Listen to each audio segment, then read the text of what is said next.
12,000 વર્ષ બાદ ઇથોપિયામાં રહેલો એક જ્વાળામુખી જે સતત મંદ રહેલો હતો એ અચાનક ફાટ્યો. મહત્વની વાત તો એ છે કે એ ફાટ્યો તો ખરા, પરંતુ એની અસર છેક ભારત સુધી થઈ. અને એવી રીતના આ જ્વાળામુખી ફાટ્યો છે કે જેને કારણે દુનિયાના મોટા ભાગના વૈજ્ઞાનિકો ચિંતામાં મુકાઈ ગયા છે. એમનું કહેવું છે કે આ જે જ્વાળામુખી ફાટ્યો છે એ કોઈ સામાન્ય છે જ નહીં, અને એની પાછળનું કારણ છે એ પણ ચોંકાવનારું છે. આજના વિડીયોમાં આપણે જાણીશું કે કેવી રીતે આ જ્વાળામુખી છે ફાટ્યો છે, શા માટે થઈને ભારતની અમુક ફ્લાઇટને બંધ કરી નાખવામાં આવી છે, અમુક રદ કરી નાખવામાં આવી છે, અને આની સાથે સાથે એ પણ જાણીશું કે આની અસર કઈ રીતે ભારત સહિત મોટા ભાગના દેશોને થઈ શકે છે. એટલા માટે થઈને આજનો આ ખાસ વિડીયો તમારા માટે બનાવેલ છે. આ વિડીયો એકવાર પૂરો જોઈને જજો.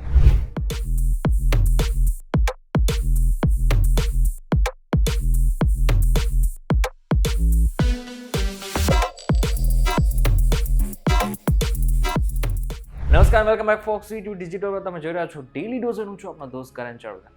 ઇથોપિયામાં એક જ્વાળામુખી અચાનક જ ફાટ્યો અને એની અસર દિલ્હી સુધી થઈ. મહત્વની વાત તો એ છે કે ઇથોપિયામાં જે જ્વાળામુખી ફાટ્યો ને એ બાદ એના ધુમાડા લગભગ 15 કિલોમીટર ઉપર સુધી પહોંચ્યા હતા, અને એની રાખ છેક દિલ્હી સુધી પહોંચી. દિલ્હીની તો વાત કરી રહ્યા છીએ, પરંતુ એની સાથે સાથે આગળ જઈને આ જે રાખ છે યમન અને ઓમાન સુધી પહોંચવાની પણ પૂરેપૂરી શક્યતાઓ છે. આ રાખના વાદળ લગભગ 130 કિલોમીટર પ્રતિ કલાકની ઝડપે ઉત્તર પશ્ચિમ ભારત તરફ આગળ વધી રહ્યા છે. હવે માત્ર દિલ્હીમાં જ નહીં, પરંતુ આની અસર છેક ગુજરાત સુધી પણ થવાની પૂરેપૂરી શક્યતાઓ છે. ગુજરાતની સાથે સાથે રાજસ્થાન, હરિયાણા અને આસપાસના જેટલા પણ પ્રદેશો છે ત્યાં એની જે અસર છે એની થવાની શક્યતાઓ પૂરેપૂરી અત્યારે હાલ દેખાઈ રહી છે. તમને જણાવી દઉં કે આ વિસ્ફોટ અફાર વિસ્તારમાં હેલિગોબી જ્વાળામુખીમાં થયો હતો. આ એટલો જૂનો અને શાંત જ્વાળામુખી હતો કે આજ સુધી એનો કોઈ રેકોર્ડ ન હતો. આ ઘટનામાં અત્યાર સુધી કોઈનું મૃત્યુ તો નથી થયું, પરંતુ યમન અને ઓમાનની સરકારે લોકોને સાવચેતી રાખવા જણાવ્યું છે. તમને જણાવી દઉં કે આવી જ્યારે ઘટના બનતી હોય છે ત્યારે ઘણા બધા લોકોને શ્વાસ લેવામાં તકલીફ જણાતી હોય છે, ખાસ કરીને જે નજીકના પ્રદેશો હોય છે. એટલે કે ઇથોપિયાના નજીકના જેટલા પણ પ્રદેશો હશે ત્યાં ઘણા બધા લોકોને કદાચ શ્વાસ લેવામાં અમુક તકલીફો થતી હોઈ શકે છે. આકાશમાં ફેલાયેલી રાખને કારણે ફ્લાઇટને મુશ્કેલી પડી રહી છે. રાખને કારણે દિલ્હી, જયપુર જેવા વિસ્તારોમાં ફ્લાઇટ પર નજર રાખવામાં આવી રહી છે. જોકે નિષ્ણાંતો એવું ખાસ કરીને કહેવું છે કે આ જે ઊંચાઈ છે, એટલે કે જ્વાળામુખી ફાટ્યો અને જે ધુમાડો ઊંચાઈ સુધી પહોંચ્યો છે એની લગભગ ઊંચાઈ 45,000 ફૂટ છે. એટલે સામાન્ય રીતે જે નીચેના માણસો છે, એટલે કે જમીન ઉપર રહેલા જેટલા પણ પ્રાણીઓ છે, પક્ષીઓ છે, અને આની સાથે સાથે જે મનુષ્ય છે એને આની અસર થવાની શક્યતાઓ લગભગ ઓછી માનવામાં આવી રહી છે.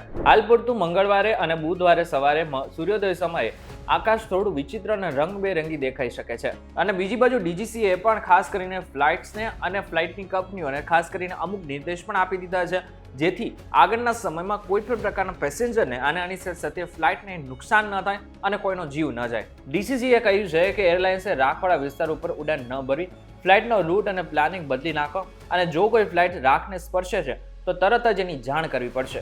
આ સાથે મુંબઈ એરપોર્ટે તો ખાસ કરીને લોકોને પણ એવું કહેલું છે કે તમે જ્યારે ફ્લાઇટ માટે ઘરથી બહાર નીકળો તો એક વખત ન્યૂઝ અને આની સાથે અપડેટ ઉપર ખાસ કરીને નજર રાખી લેવી. આકાશા એરે જણાવ્યું છે કે 24 અને 25 નવેમ્બરની જેદા, કુવૈત અને અબુધાબીની જે ફ્લાઇટ હતી એને રદ કરી નાખવામાં આવી છે.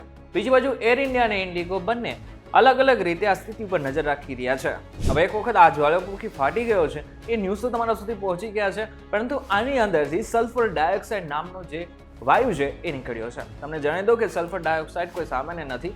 એ માણસના શરીરની અંદર જાય તો માણસને તો નુકસાન કરે છે, પરંતુ એની સાથે પર્યાવરણ છે એની ઉપર પણ એની ગંભીર અસર થતી હોય છે. અને લાંબા સુધી જો આ વાયુ એટલે કે સલ્ફર ડાયોક્સાઇડને લેવામાં આવે છે તો લોકોનું મૃત્યુ પણ થઈ શકે છે.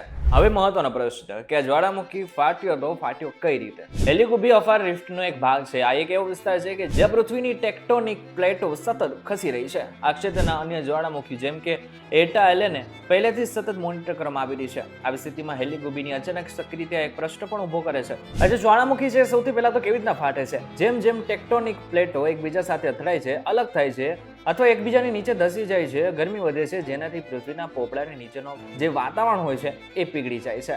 બીજું, પીગળતા આવરણ ખડકો ઊંડાણમાંથી વરાળ અને વાયુઓ છોડે છે અને ઉપરના ખડકો પીગળી જાય છે. ત્રીજું અને મહત્વનું સ્ટેજ, અગાઉ રચાયેલા ખડકોથી બનેલો 1300 ડિગ્રી સેલ્સિયસ તાપમાનવાળો જાડો પદાર્થ એટલે કે મેગ્મા હલકો હોવાથી ધીમે ધીમે ઉપર ઉઠે છે. ચોથું સ્ટેજ મેગ્મા ઉપર આવીને એક મોટા વિસ્તારમાં ભેગો થાય છે અને તેને મેગ્મા ચેમ્બર કહેવામાં આવ્યું છે. જ્યારે મેગ્મામાં ગેસની માત્રા વધતી હોય છે તેના દબાણના કારણે પૃથ્વીના ક્રસ્ટ એટલે કે બહારના પડમાં તિરાડ પડે છે. અને છેલ્લું સ્ટેજ જેમ જેમ દબાણ વધે છે તેમ તેમ આ તિરાડોમાંથી મેગ્મા બહાર આવે છે અને જ્વાળામુખી ફાટી નીકળતું હોય છે. બહાર નીકળતા મેગ્માને લાવા કહેવામાં આવે છે. અમુક ન્યૂઝ તો એમ પણ કહે છે કે આગળના સમયમાં આ જ્વાળામુખી ફાટવાને કારણે દુનિયામાં હિમયુગની પણ શરૂઆત થઈ શકે છે. ત્યારે હવે આ જે ખતરો સામે આવ્યો છે, આશા રાખી કે આ જે ખતરો છે એ ટૂંક સમયની અંદર જ પતી જાય, ખતમ થઈ જાય અને આપણે બધાને શાંતિ મળે. ત્યારે આ બાબતને લઈને તમારું શું કહેવું છે મને જરૂર કમેન્ટ કરીને ચોક્કસથી કહેજો. વિડીયો થકી જો તમને કોઈ ઇન્ફોર્મેશન મળી તો વિડીયો લાઈક અને શેર જરૂરથી કરજો. તો આવા જ ઇન્ફોર્મેટિવ વિડીયોઝ માટે વીટીવી ડિજિટલ સાથે જોડાયેલા રહેજો.